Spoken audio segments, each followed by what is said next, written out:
요한복음 15장 12절에서 17절 말씀 한 절씩 교독할 때 제가 먼저 읽겠습니다. 내 계명은 곧 내가 너희를 사랑한 것 같이 너희도 서로 사랑하라 하는 이것이니라. 사람이 친구를 위하여 자기 목숨을 버리면 이보다 더 큰 사랑이 없나니. 너희는 내가 명하는 대로 행하면 곧 나의 친구라. 이제부터는 너희를 종이라 하지 아니하리니 종은 주인이 하는 것을 알지 못함이라. 너희를 친구라 하였노니 내가 내 아버지께 들은 것을 다 너희에게 알게 하였습니다. 너희가 나를 택한 것이 아니요 내가 너희를 택하여 세웠나니 이는 너희로 가서 열매를 맺게 하고 또 너희 열매가 항상 있게 하여 내 이름으로 아버지께 무엇을 구하든지 다 받게 하려 함이라. 내가 이것을 너희에게 명함은 너희로 서로 사랑하게 하려 함이라. 아멘. 네, 오늘은 너희도 서로 사랑하라는 말씀으로 여러분에게 말씀 전하겠습니다. 주님께서는 6월절 만찬 자리에서 제자들의 발을 씻기시고 내가 곧 너희들을 떠날 것이다 라고 말씀하셨습니다. 그 말을 듣고 두려움에 빠진 제자들에게 예수님은 내가 육체적으로 너희를 떠나는 것이 오히려 너에게 더 유익이고 또 너희와 함께함과 또 너희의 능력을 경험하게 될 것이다 라고 말씀하셨습니다. 이것이 가능한 이유는 예수님께서 약속하신 또 다른 보혜사 바로 성령이 그들에게 오시기 때문이었습니다. 예수님은 제자들이 누리는 하나됨 그 연합을 가르치기 위해서 비유로 말씀하시기를 나는 참 포도나무여 너희는 가지다 라고 말씀하셨습니다. 가지는 포도나무를 떠나서는 열매를 맺을 수 없습니다. 또한 그 말은 그 가지가 포도나무에 붙어 있기만 한다면 열매를 맺을 수 있는 것이죠. 그래서 주님은 가지가 포도나무에 붙어 있는 것처럼 너희가 내 안에 거하라 라고 말씀하셨습니다. 지난주에는 내 안에 거하라는 말씀에 대해서 두 가지로 살펴보았습니다. 먼저 내 안에 건다, 예수 안에 거한다는 것은 말씀과 기도로 열매 맺는 삶을 의미합니다. 주님의 말씀이 우리 안에 거하고 우리가 그 말씀 안에 살아갈 때에 말씀이 우리를 다스려 우리 안에 변화를 일으킵니다. 그렇게 하나님께서 기뻐하시고 선하신 뜻이 우리의 소원이 되어서 하나님 앞에 간구할 때에 하나님은 많은 열매를 맺게 하신다라고 약속하셨습니다. 두 번째는 예수 안에 거한다는 것은 그의 사랑 안에 거하는 것이라고 말씀했습니다. 우리가 수동적으로 그저 예수님의 사랑을 받기만 하는 것이 아니라 주의 계명을 지켜 그 사랑 안에 거하는 은혜를 누리게 되는 것입니다. 우리가 주님 안에, 주님이 우리 안에 거하는 그 하나됨의 본질이 바로 사랑과 순종이 있다라고 말씀하신 것입니다. 그리고 오늘 본문 12절에서는 그렇게 순종해야 될 그 계명이 무엇인지를 명확하게 말씀하셨습니다. 그런데 예수님은 이 계명을 설명하기 전에 11절에서 중요한 한 가지를 먼저 말씀하셨는데요. 우리 요한복음 15장 11절 말씀 함께 읽겠습니다. 시작. 내가 이것을 너에게 이름은 너희 안에 있어 너희 기쁨을 충만하게 하려 함이라. 아멘. 지난주 마지막에 살펴본 말씀인데요. 예수님께서 제자들에게 계속 가르치시는 이유입니다. 어떤 분들은 처음 신앙생활할 때는 단순한 것 같았는데 예수님 믿는 것이 왜 이렇게 복잡하냐고, 해야 할 것도 알아야 될 것도 많다라고 푸념합니다. 그러나 이 모든 것들은 우리에게 짐으로 주신 것이 아닙니다. 주님께서 수고하고 무거운 짐진 자들아 다 내게로 오라 내가 너희를 쉬게 하리라 라고 말씀하셨습니다. 하지만 그 다음 구절에 보면 나의 멍에를 메고 내게 배우라 그리하면 너희 마음이 쉼을 얻는다고 말씀하셨습니다. 즉 우리가 누리는 안식은 내가 지기 어렵고 무거운 짐들을 다 내려놓고 그저 아무것도 하지 않는 안식이 아닙니다. 그 다음에 예수님의 멍에를 함께 메고 주님께 배우는 것, 거기서 우리 마음이 참된 쉼을 얻을 수 있습니다. 그렇게 누리는 안식은 아까 읽었던 11절에서 주의 기쁨이 우리 안에 충만해진 상태를 말합니다. 사랑하는 성도 여러분, 신앙생활하는 것이 기쁘십니까? 그럴 줄 알았습니다. 별로 확신이 없네요. 저는 신앙생활하는 것이 여러분의 인생의 수많은 여러 짐들 가운데 또 하나의 짐이 되지 않기를 바랍니다. 정말 여러분의 삶이 기쁠 수 있는 그 이유가 되기를 원합니다. 오늘도 함께 모여 예배하는 이 시간이 여러분에게 기쁨 되기를 원합니다. 재미있는 드라마를 보고 쉬면서 맛있는 음식을 먹는 육적 감각에서 오는 기쁨과 즐거움과는 차원이 다른 세상이 줄 수 없는 기쁨을 누리게 되기를 바랍니다. 이것이 바로 제자의 삶이요, 그 삶은 우리 하나님께는 영광이 되고 우리에게는 기쁨이 된다라고 말씀하고 있는 것입니다. 주님 주실 기쁨을 사모하며 말씀과 기도 또 예배의 자리에 서시는 여러분 되시기를 바랍니다. 다시 말씀으로 돌아가서 우리가 순종해야 될 주님의 계명을 이렇게 말씀하셨습니다. 요한복음 15장 12절 말씀 함께 읽겠습니다. 시작. 내 계명은 곧 내가 너희를 사랑한 것 같이 너희도 서로 사랑하라 하는 이것이니라. 아멘. 주님의 계명이 무엇이라고요? 너희가 서로 사랑하는 것이다 라고 말씀합니다. 그리고 오늘 본문 마지막인 17절에서도 이렇게 말씀합니다. 내가 이것을 너에게 명함은 너희로 서로 사랑하게 하려 함이라. 마치 오늘 본문 전체를 감싸는 것처럼 시작과 끝에 너희가 서로 사랑하라는 주님의 계명을 말씀하고 있습니다. 오늘 설교 제목이기도 합니다. 그런데 이 말씀은 여기서 처음 하셨던 말씀은 아닙니다. 지난 요한복음 13장에서 가룟 유다가 예수를 팔 마음의 계획을 확정하고 만찬자리를 떠났을 때에 예수님은 인자가 영광을 받을 때가 오셨다라고 말씀하셨습니다. 즉 예수님께서 죽으실 때가 이르렀다는 것입니다. 그리고 제자들에게 당부하시기를 요한복음 13장 34절 말씀이었습니다. 새 계명을 너희에게 주노니 서로 사랑하라. 내가 너희를 사랑한 것 같이 너희도 서로 사랑하라. 예수님은 제자들에게 너희가 서로 사랑하라고 하셨습니다. 여기서 눈여겨볼 것은 이것을 새 계명이라고 했는데 이전에 없었던 새로운 내용이라서가 아니라 새로운 시대에 주어진 계명이기 때문입니다. 즉 예수님께서 장차 보내실 성령으로 말미암아 제자들은 그리고 우리들은 이제 새로운 시대 속으로 들어가게 됩니다. 이전에는 따르지 못했고 불가능했던 일들이 성령 안에서 가능해진 것입니다. 오늘 본문에서도 동일하게 너희가 서로 사랑하라고 말씀하신 것은 예수 안에 주님의 사랑 안에 거하기 위해서 우리가 순종해야 될 말씀입니다. 성령으로 말미암아 새로운 시대를 사는 자들이 예수의 사랑 안에 거하기 위해서 딱 한 가지 붙들어야 될 계명이 있다면 바로 이 말씀이라고 하는 것입니다. 율법서에는 모두 613가지의 계명이 있다라고 하는데 그 중에 단 하나 너에게도 서로 사랑하라고 말씀하셨습니다. 왜 이 계명을 콕 집어서 말씀하셨는가 하면 로마서 13장 8절이 이렇게 말씀합니다. 피차 사랑의 빛 외에는 아무에게든지 아무 빛도 지지 말라. 남을 사랑하는 자는 율법을 다 이루었느니라.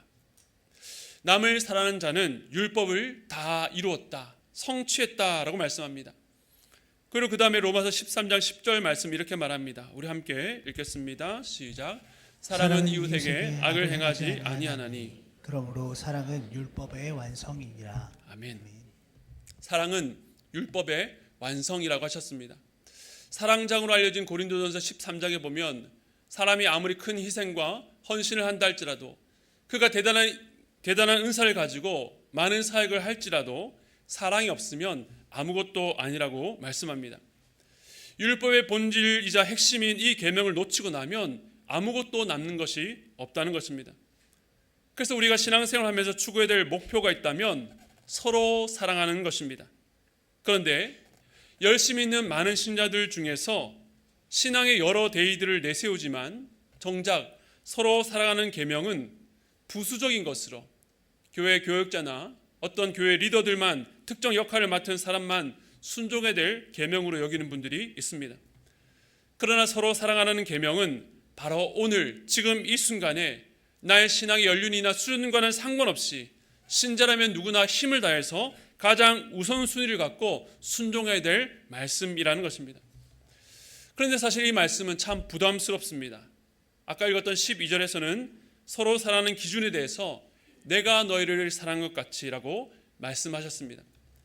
즉 사람 수준의 사랑, 내가 할 수 있는 만큼만 사랑하고 계명에 순종했다고 말할 수 없는 주님이 우리를 사랑하신 그 사랑으로 사랑하라는 것입니다.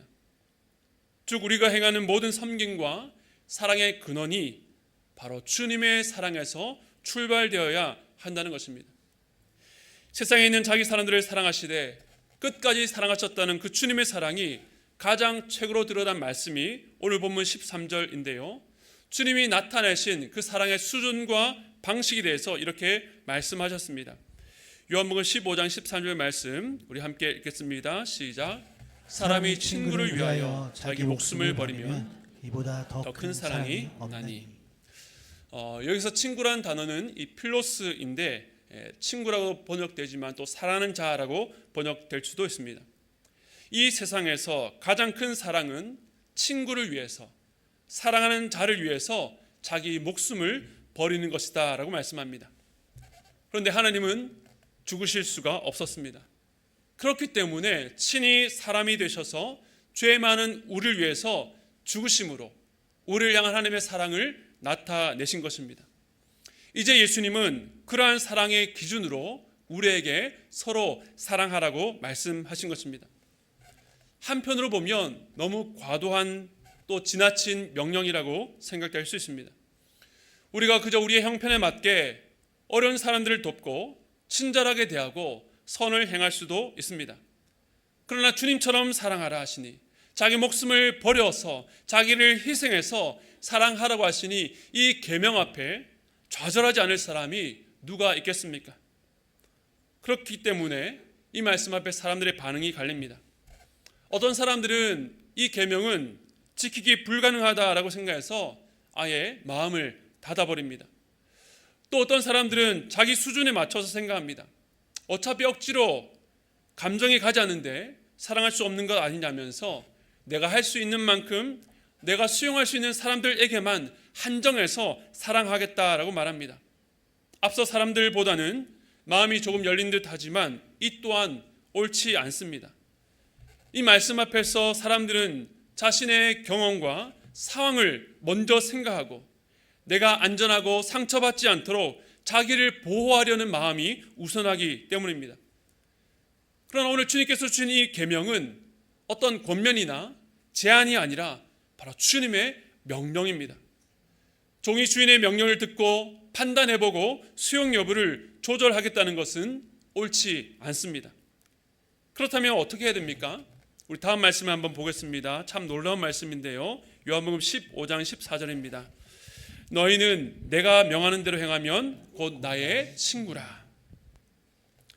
우리가 청년들 집회나 또 수련회 때 기쁨을 하는 찬양 중에 나는 주의 친구라는 찬양이 있습니다. 곡이 참 밝고 흥겨운데 저 개인적으로는 이 찬양을 부를 때마다 마음 한켠이 조마조마합니다. 왜냐하면 구약의 수많은 인물들 가운데서 아브라함과 모세 정도를 하나님께서 여호와의 벗, 친구라고 칭하셨는데 사실 모세의 경우는 친구와 같이 대면하여 이야기를 나누셨다라고 했지 그를 정확히 친구라고 부르지는 않았습니다. 물론 오늘 본문에서 예수님께서 나의 친구라고 하셨지만 주님이 우리를 친구라고 불러주시는 것과 우리가 스스로 예수님은 나의 친구라고 말하는 것은 뉘앙스가 좀 다릅니다.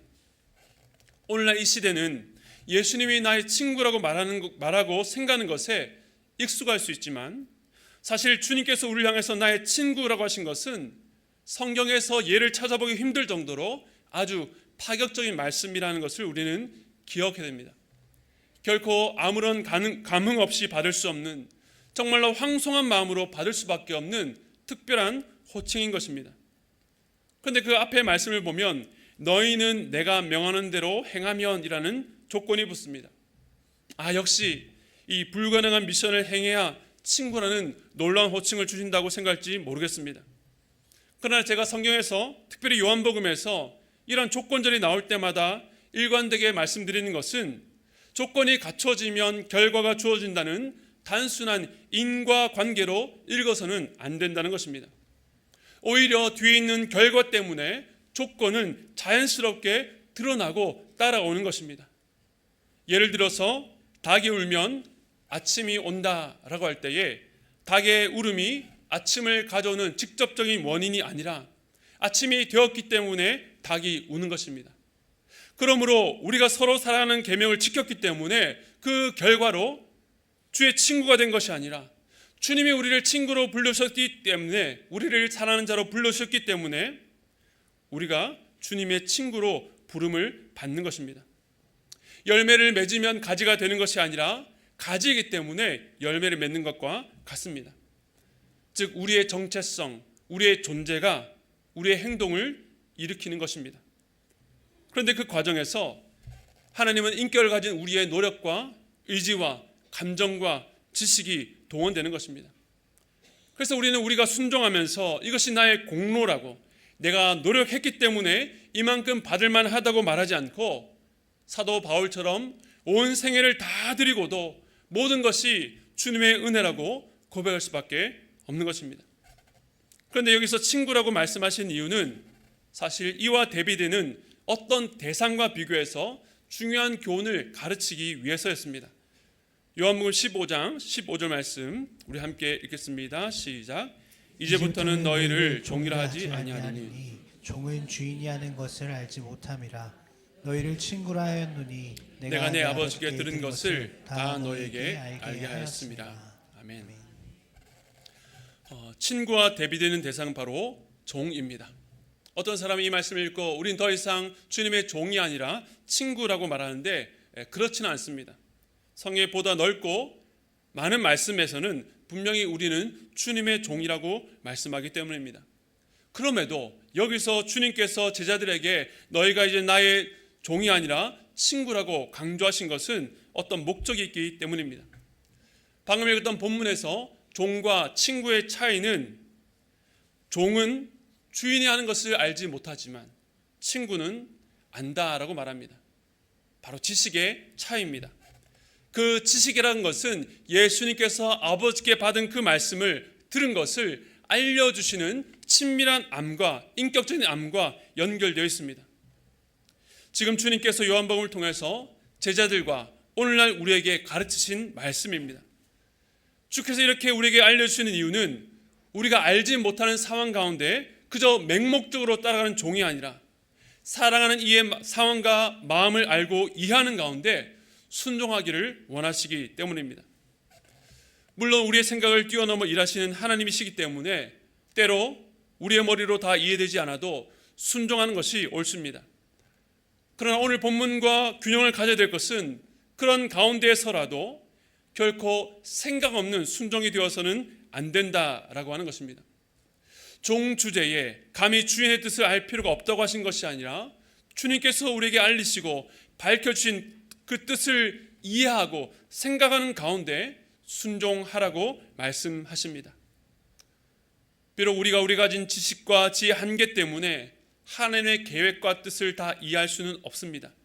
그러나 그때에도 이미 알려주신 그 말씀을 통해서 주의 뜻을 알고 이해하는 가운데 순종해야 된다는 것입니다.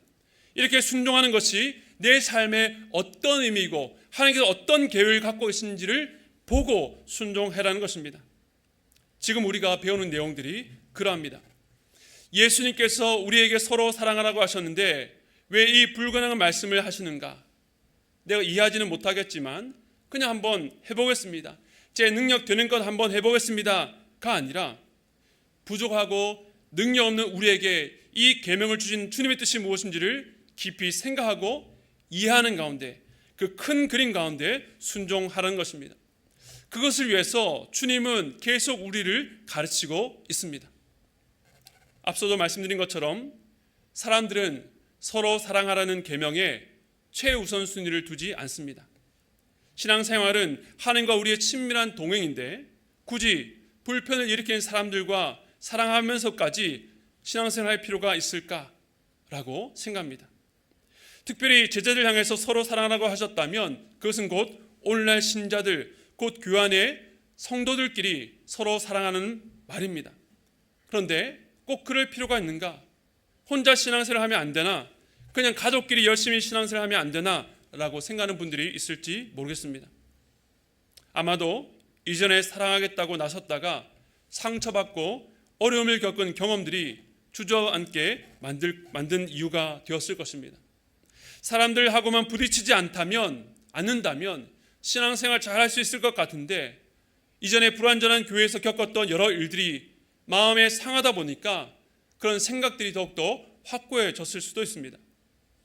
그러나 주님은 너희가 나의 친구이니 내가 너희를 위해서 나를 버린 것처럼 너희도 서로 사랑하라고 말씀하셨습니다. 여러분이 개인적으로 어떤 어려움이 있었는지 그것을 다 알 수 없지만 서로 사랑하라는 이 주님의 계명에 그 위험한 모험에 몸을 던지라는 것입니다. 왜냐하면 이 계명 안에 우리가 예수 안에 거하는 비밀, 예수의 사랑 안에 거하는 신비가 연결되어 있기 때문입니다. 바울 서신 가운데 에베소서는 교회에 대한 하나님의 우주적인 비전과 기대가 담겨 있습니다. 여기서 우주적이라는 말은 어떤 특정 시대나 장소를 뛰어넘어서 모든 피조물과 역사를 포함하는 광범위함을 의미합니다. 사도 바울은 성도들을 바라보며 간절한 기대와 소망을 담아서 이렇게 기도합니다. 에베소서 3장 17절 말씀입니다. 제가 읽겠습니다. 믿음으로 말미암아 그리스도께서 너희 마음에 계시게 하시옵고 너희가 사랑 가운데서 뿌리가 박히고 터가 굳어져서. 성도는 믿음으로 말미암아 그리스도를 마음에 모십니다.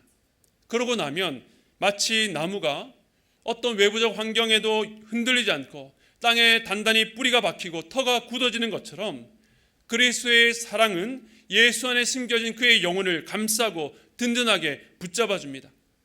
어떤 고난과 환경에서도 인간의 한계와 부족함에도 그리스도의 사랑이 끊어지지 않도록 그를 강하게 붙잡아 주는 것입니다. 그리고 이어서 바울의 소망을 19절에 이렇게 이어줍니다. 우리 함께 읽겠습니다. 시작. 그 너비와 길이와 높이와 깊이가 어떠함을 깨달아 하나님의 모든 충만하신 것으로 너에게 충만하게 하시기를 구하노라. 아멘. 주님의 사랑은 우리가 단회적으로 깨닫고 알고 그것으로 평생을 살아가는 것이 아닙니다. 시간이 흐르고 신앙이 깊어지면 깊어질수록 내가 경험했던 사랑이 전부가 아니라 주님의 사랑의 너비와 길이와 높이와 깊이가 어떠한지를 더 풍성하게 깨달아 하나님의 모든 충만하심으로 우리가 충만하게 되는 것입니다. 바울은 그리스도를 믿음으로 그리스도의 사랑 안에 있는 성도들이 그 자리에 머무는 것이 아니라 더 깊은 사랑으로 충만해지기를 기도하고 있는 것입니다. 그런데 이 소망으로 이어지기 위해서 중요한 과정, 읽지 않고 넘어간 부분이 17절과 19절에 있는 18절입니다. 에베소서 3장 18절 말씀 우리 함께 읽겠습니다. 시작. 능히 모든 성도와 함께 지식에 넘치는 그리스도의 사랑을 알고. 아멘. 지식에 넘치는 그리스도의 사랑을 알아야 주님의 깊고 넓고 높은 사랑을 깨달아 알 수 있습니다. 그런데 그 앞에 어떤 말씀이 있습니까? 능히 모든 성도와 함께가 있습니다. 우리가 그리스도의 사랑을 아는 것은 그냥 머리로 지식적으로 우리 개인적으로 아는 것이 아닙니다. 이것을 알려면 혼자서는 불가능하기 때문에 모든 성도와 함께 하려고 기도하고 있습니다. 우리가 함께 어떻게 할 수 있습니까? 그냥 일주일에 한 번 한 공간에 모여서 함께 예배드리는 것만을 말하지 않습니다. 오늘 주님의 계명, 너희도 서로 사랑하라. 우리가 서로 사랑할 때에 그 안에서 주님의 넓고 깊은 사랑을 더 체험하게 되는 것입니다. 이 사랑의 생태계는 참 신비합니다. 이 사랑은 땅에서 경험할 수 있는 사랑이 아닙니다. 지난주에 말씀드렸던 것처럼 삼위 하나님께서 누리시는 그 신적인 사랑이 이 땅에 성육신하신 예수님을 통해서 죄인인 우리에게까지 전달되었고, 이제 그 사랑을 받은 성도가 동일한 사랑으로 죄인인 다른 성도들과 서로 사랑하는 가운데에 인간적인 사랑이 아니라 그리스도의 사랑을 알아간다는 것입니다. 하나님과 예수님, 예수님과 우리, 이제는 우리가 또 다른 성도와 함께 연결되어서 그 사랑의 공동체 안에서, 그 사랑의 생태계 안에서 주님의 사랑을 더 알아가며 더 크게 경험할 수 있는 것입니다. 그렇기 때문에 우리가 교회에 속하지 않고 공동체와 떨어져서 홀로 신앙생활을 하겠다는 것은 그리스도의 사랑을 더 깊이 알아갈 수 있는 기회가 차단된 굉장히 위험한 결정이라고 하는 것입니다. 그렇다면 이제 끝으로 과연 우리가 이 계명에 어떻게 순종할 수 있는가? 진짜 순종하는 것이 가능한가라는 질문이 남습니다. 우리 요한복음 15장 16절 말씀 함께 읽겠습니다. 시작. 너희가 나를 택한 것이 아니요 내가 너희를 택하여 세웠나니 이는 너희로 가서 열매를 맺게 하고 또 너희 열매가 항상 있게 하여 내 이름으로 아버지께 무엇을 구하든지 다 받게 하려 함이라. 아멘. 예수님께서 너희가 나를 택한 것이 아니요 내가 너희를 택하여 세웠다라고 말씀하십니다. 우리는 교회를 다니기로 예수를 믿기로 한 것이 나의 선택이라고 생각하는 분들이 있습니다. 누가 내게 전도를 했었고 또 태어나 보니까 믿는 가정에서 태어났고 그렇게 교회를 쭉 다니면서 어느 순간에 믿기로 결정했다라고 생각합니다. 그렇기 때문에 순종도 전적인 나의 선택의 결과라고 생각합니다. 그러나 우리 눈에 드러난 그 모든 일들 이면에는 주님께서 우리를 먼저 택해 주신 은혜가 있습니다. 지난번에 읽었던 요한복음 6장 44절에 이렇게 말씀하십니다. 나를 보내신 아버지께서 이끌지 아니하시면 아무도 내게 올 수 없으니 오는 그를 내가 마지막 날에 다시 살리리라. 아멘. 예수님께서 우리를 택하셨다는 것은 먼저 아버지께서 우리를 예수님께로 이끌었기 때문입니다. 즉 우리를 위한 아버지의 이끄심과 주님의 택하심이 먼저 있었다는 것입니다. 이 선택은 곧 책임을 의미합니다. 내가 너희를 책임지겠다. 주님께서 우리를 먼저 택하신 이유가 무엇입니까? 우리로 열매를 맺게 하기 위해서입니다. 그러므로 주님께서 우리를 택하신 것은 우리를 통해서 열매 맺으시려는 그 목적, 우리로 하여금 서로 사랑하도록 하시는 그 책임을 우리 주님께서 지시고 그 일을 위해서 우리에게 필요한 모든 것들을 공급하시고 도우시겠다는 말씀입니다. 그저 이 약물고 억지로가 아니라 이 말씀을 믿고 깊이 이해하는 가운데 주님을 신뢰하라고 말씀합니다. 너희들의 경험, 실패, 상처, 좌절의 동굴에서 나와서 주님 한 분만을 바라보고 신뢰하라고 말씀하십니다. 놀라운 것은 그 주를 믿고 우리가 한 걸음 앞으로 나아갈 때에 주님이 하시는 놀라운 일들을 보고 경험하게 된다는 것입니다. 그런데 오늘 아까 읽었던 16절에서 내가 너희를 택하여 세웠나니 라고 되어 있습니다. 그런데 여기서 세웠나니라는 헬라어 이 원형이 이 티데미라고 하는 단어입니다. 여기서는 어떤 직책을 맡기다, 임명하라는 뜻으로 쓰였는데 같은 단어가 앞에 있는 13절에 나옵니다. 사람이 친구를 위하여 자기 목숨을 버리면 이라고 할 때에 그 버리다는 단어 역시 이 티데미였습니다. 한 단어 안에 여러 의미가 있을 수 있는데 저는 13절에서 예수님께서 우리를 위해서 자기를 버리신 이 티데미와 16절에서 우리를 택하여 세우시는 그 티데미가 같은 단어인 것을 놓고 묵상을 해보았습니다. 주님께서 우리를 위해서 죽어 우리를 세우셨습니다. 곧 예수님의 티데미는 죽음이었지만 그 죽음이 우리를 세우는 티데미가 된 것입니다. 예수가 죽어 우리가 세워졌습니다. 그런데 서로 사랑하는 것이 꼭 그러합니다. 서로 사랑해서 나도 유익을 얻고 도움을 받으려고 하면 마음 상하고 손해보는 것이 훨씬 더 많습니다. 그러나 내가 누군가를 위해서 죽는 티데미로 순종하면 그로 인해서 그 누군가가 세움받는 티데미가 되는 것입니다. 여러분, 교회는 그런 곳입니다. 예수님을 사랑해서 자기가 죽는 자리, 주님처럼 기쁨으로 죽어 살아가는 순종을 통해서 사람이 세워집니다. 내가 그리스도와 함께 죽어서 우리가 함께 살아가는 공동체가 교회입니다. 저는 우리 교회가 그런 교회 되기를 원합니다. 교회가 개척되고 지금까지 매년 교회가 외형적으로 성장하는 것도 참 감사한 일이지만 무엇보다 가장 감사한 것은 예수를 만난 성도들의 변화입니다. 예배를 통해 회복되어가는 성도들의 소식을 듣게 될 때에 또 다락방 순장님들의 섬김과 헌신을 통해서 그 눈물의 기도를 통해서 순원들이 주님께로 더 가까이 나아가고 그 안에 서로 사랑하며 삶이 변화되는 소식을 듣게 될 때에 하나님의 큰 위로와 격려로 받게 됩니다. 작년 한 해 동안에 여제자반을 섬기면서 그분들의 삶 속에 말씀으로 일어난 변화들, 서로 사랑하는 가운데 주님의 공동체가 되어가는 모습들을 보게 되었습니다. 또 지난주에는 제자반 수료생들 가운데 한 분이 저를 찾아와서 작년 1년 동안 직장에서 받았던 은혜들을 나누셨습니다. 그분께는 지난 16년간의 직장 생활이 참 두렵고 피하고 싶은 곳이었는데 지난 한 해 동안 주님 주신 은혜를 통해서 이제는 그 일을 하는 것에 대해서 감사하고 의미를 찾았고 계속 이 일을 하고 싶다는 고백이 참 감동적으로 다가왔습니다. 또 지난 주말에는 남자 제자반 MT를 갔었는데요. 훈련을 시작할 때부터 지금까지 거의 3년간 거의 매일 단톡방 안에서 말씀을 묵상한 것을 나누고 있습니다. 남자 7명이 늦은 밤에 모여서 자정이 넘어서까지 3시간 넘게 함께 예배하고 기도하고 찬양하고 삶을 나누면서 우리의 훈련을 넘어서 일상 속에서 여전히 우리를 다듬어 가시는 그 주님의 일하심을 발견하게 되었습니다. 믿음의 형제들의 끈끈한 사랑을 보았습니다. 그러나 제 눈안에는 여전히 교회 안에 먼발치에 있는 분들이 보입니다. 저는 그분들이 오늘 서로 사랑하는 말씀 속으로 들어오시기를 바랍니다. 다음 주에 남자 제자반을 모집합니다. 그리스도와 함께 죽고 사는 삶, 형제들과 함께 서로 사랑하고 붙들어주는 제자 공동체를 함께 세워나가기를 원합니다. 오늘 주보 보시면 교회 미아팀과 리빙트리 봉사자를 모집하는 광고가 나갔습니다. 또한 3월이 되면 다락방을 개강합니다.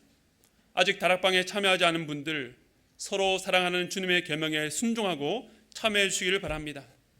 주님은 교회를 통해 우리에게 계속 너희도 서로 사랑하라고 말씀하십니다.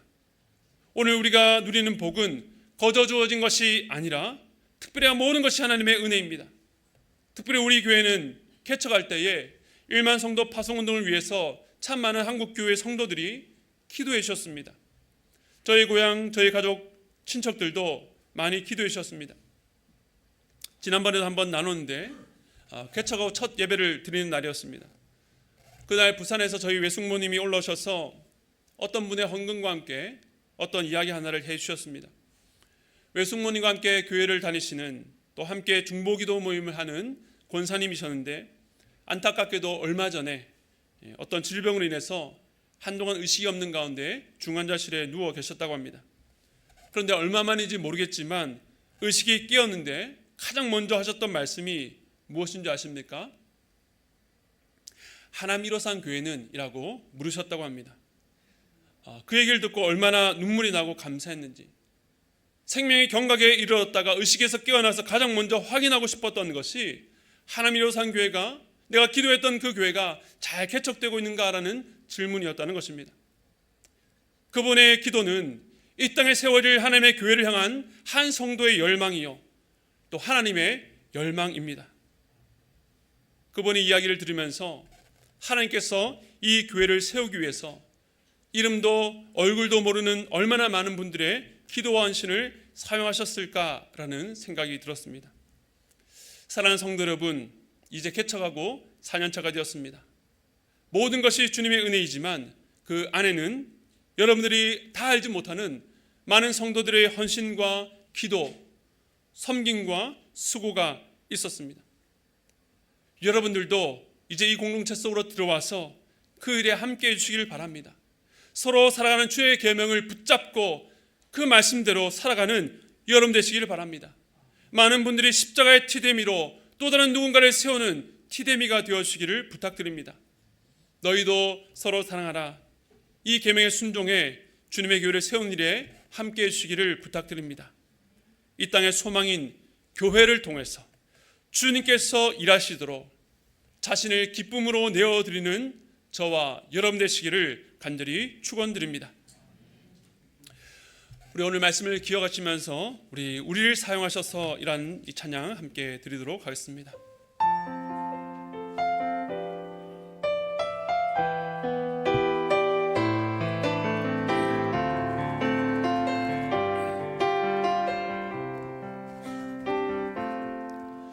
우리에겐 소원이 하나 있네.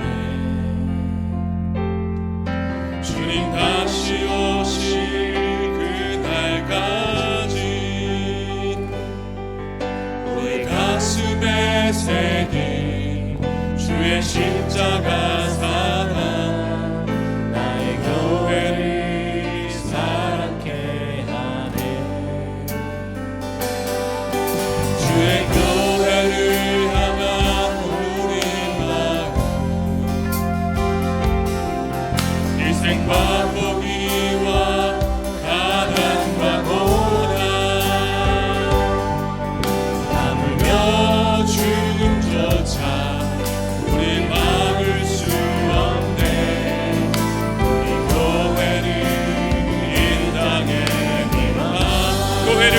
교회되게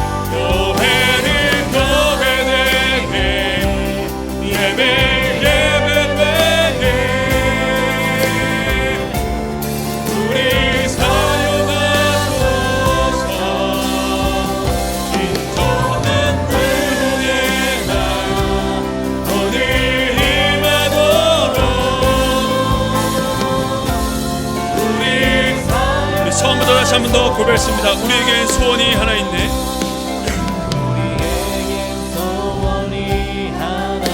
주님 다시 오실 그 날까지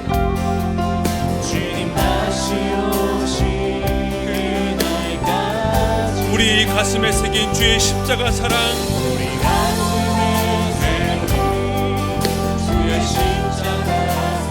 나의 교회를 사랑케 하네.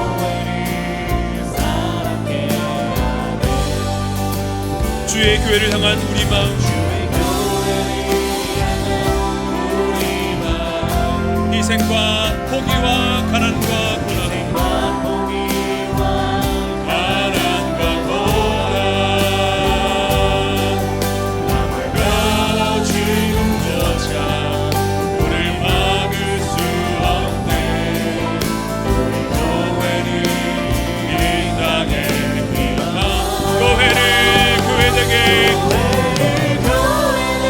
예배되게 주여 우리를 사용하소서.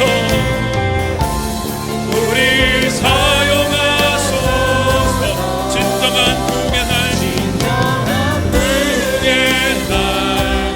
오늘 희망으로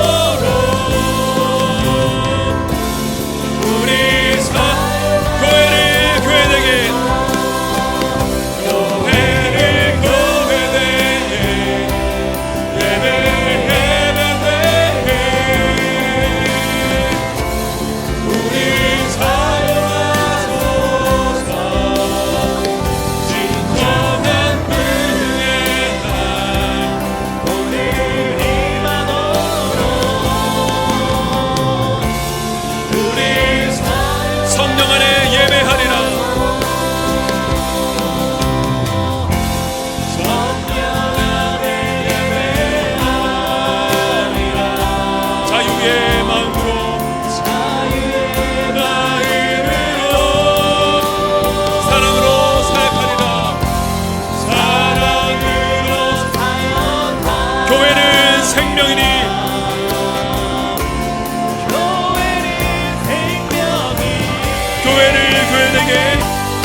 우리 사용하소서.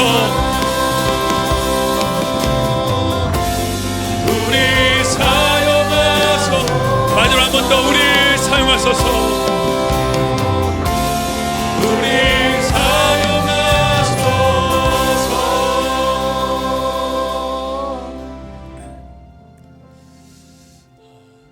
지금의 어려운 나라의 상황과 또 혼란 가운데 몇몇 목회자들의 또 인터뷰와 또 이야기, 그런 모습으로 인해서 이 땅 가운데 다시 한번 교회가 사람들의 입에 조롱의 대상, 비난의 대상, 비아냥의 대상이 되었습니다. 여러분은 이 교회를 어떻게 바라보고 계십니까? 내가 경험했던 교회, 내 머릿속의 교회가 아니라 오늘 주님의 눈으로 이 교회를, 우리 성도들을 바라볼 수 있기를 바랍니다.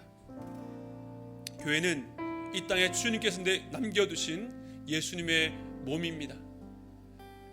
이 땅 가운데 생명이 바로 그 몸인 교회를 통해서 일으켜지고 그 생명이 생명답게 살아갈 수 있도록 모든 영적 공급과 회복의 역사가 교회를 통해서 일어나는 것입니다. 그러한 교회를 세우기 위해서 오늘 제가 나눴던 말씀처럼 우리 모든 성도들이 서로를 사랑하며 예수를 내 안에, 예수를 우리 공동체 가운데 가장 우선순위를 모시고 그분을 머리로 하고 따라가는 삶입니다. 우리 시간 함께 기도할 때에 주여 내 생각, 내 비판의 대상, 내 비난의 대상이 아니라 주께서 이 교회를 바라보시는 그 눈으로 나도 교회를 바라보며 내가 할 수 있는 작은 것 하나라도 이 교회를 위해서 기도하며 헌신하며 수고하는 은혜를 베풀어 주시옵소서. 상처받을까 두려워서 멀리 떨어져 있는 것이 아니라 나도 부족한 연약하지만 우리가 서로 사랑할 때에 이 안에서 주의 사랑을 더욱더 깊이 높이 넓게 알아가는 복을 우리 가운데 허락하여 주시옵소서. 그로 말미암아 복음의 능력으로 말미암아 변화된 성도들이 가정과 직장과 사회로 돌아가서 주께서 일으키시는 그 생명의 역사가 계속해서 확정되어 나갈 수 있도록 주여 역사해 주시옵소서. 그러기 위해서 교회가 살아내야 되겠습니다. 주여 이 교회를 살려주시고 이 교회를 통해 주의 생명의 역사가 날마다 더 넘칠 수 있도록 주여 붙잡아 달라고 우리 함께 기도하실 때에 우리 주여 한번 간절히 부르짖으며 기도하도록 하겠습니다. 함께 부르짖겠습니다. 주여. 하나님 아버지, 오늘날 교회가 사람들의 조롱거리와 비난의 대상이 되었습니다. 우리 또한 교회를 향해서 내가 가진 생각과 판단으로 안타까운 마음을 그렇게 표현하고 있는지 모릅니다. 그러나 주님, 그 모든 말들 속에 이 교회를 향한 주님의 소망과 기대가 없음을 안타까워합니다. 주님, 오늘 사람이 바라보는 교회가 아니라 우리 주님께서 교회를 바라보실 때에 어떠한 눈으로 바라보시는지를 우리가 깨달아 알 수 있도록 붙잡아 주시옵소서. 서로 사랑하는 것이 내 힘으로는 벅찬 일이요 버거운 일이요 감히 가능하지 않은 일이지만 오늘 이 말씀을 주께서 우리에게 주신 말씀으로 받아들이며 그 앞에 우리가 순종하며 나갈 때에 주님의 사랑을 우리가 지금까지 경험했던 것보다 훨씬 넓은 높은 그 주님의 사랑을 날마다 경험할 수 있기를 소원합니다. 오늘날 신앙이 너무나도 개인화되어서 내 문제, 내 비전, 내 사명에만 몰입되어서 내 옆에 있는 지체가 어떤 상황 가운데 있는지 전혀 돌아보지 않는 참으로 획일화되고 참으로 개인주의에 갇혀있는 교회의 모습을 보게 됩니다. 그런 교회의 경영들이 개교회주의에만 빠져서 그 교회의 부흥과 영수적 부흥에만 열을 놓고 있는 것을 보게 됩니다. 주님, 우리의 눈을 들어서 이 땅에 있는 많은 교회를 향한 주님의 그 꿈과 기대를 가질 수 있도록 붙잡아 하시고 바로 그 일이 내 옆에 있는 지체를 위해서 내가 죽음의 티데미를 되겠다고 아버지 앞에 헌신하고 나가는 그 성도들의 헌신과 그 수고와 그 눈물의 길을 통해서 일어난다는 것을 깨달을 수 있도록 붙잡아 주시옵소서. 주님, 우리는 이 땅에 남겨진 주님의 몸된 지체입니다. 우리가 서로 연결되어서 예수 그리스도를 머리로 모시고 그 예수를 날마다 우리 안에 품으며 그 주님께서 명령하시고 보여주시는 길을 따라서 날마다 걸어가는 우리 모든 성도를 낼 수 있도록 붙잡아 주시옵소서. 우리는 부족한 연약하지만 주께서 우리를 선택하셨사오니 택하셔서 세우셨사오니 우리가 믿음의 걸음을 한 걸음 내디딜 때에 주께서 도우시고 일하시고 놀라운 경험을 하게 할 줄로 믿습니다. 그 주님을 의지하며 나가는 우리 모든 성도들 될 수 있도록 주여 역사해 주시옵소서. 지금은 우리 주 예수 그리스도의 한량없는 은혜와 하나님 아버지의 무한하신 사랑하심과 성령님의 감동 감화 교통하심의 역사가 우리의 눈에 보기에도 부족하고 연약한 교회이지만 주께서 이 교회를 통해서 생명을 일으키시며 그 생명이 생명답게 나가게 하신다는 것을 믿음으로 서로 사랑하라는 이 계명을 순종하게 노라고 결단하고 돌아가는 모든 성도들의 머리 위에 지금으로부터 영원토록 함께 있기를 축원드리옵나이다.